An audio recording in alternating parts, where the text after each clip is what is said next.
On both sides of the aisle, we recognize the devastating impact the opioid crisis has had on our families and communities. There's been too much tragic loss of life and too many families torn apart. Challenging problems require our working together to find solutions. Here at home, we need expanded education programs for students so that they understand the deadly risks associated with fentanyl consumption, and better funded rehab programs to help people get clean. And we need law enforcement and prosecutors to target major trafficking networks, but we should be careful not to repeat the excesses and inequities that undermined the war on drugs previously.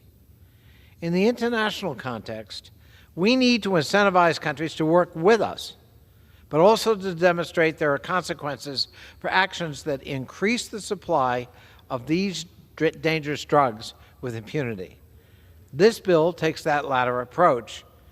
It will beef up sanctions on major Chinese fentanyl traffickers that aid and abet opioid traffickers.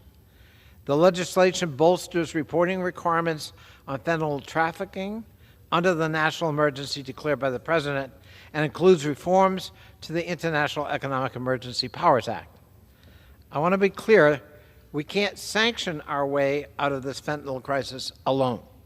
Sanctions are an important tool, but we'll also need cooperation as well.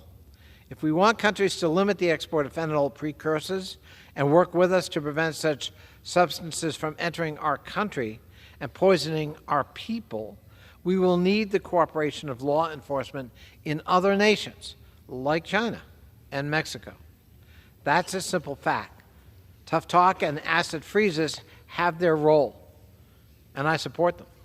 But diplomacy and law enforcement cooperation are also part of the picture we need if we're going to conquer this problem.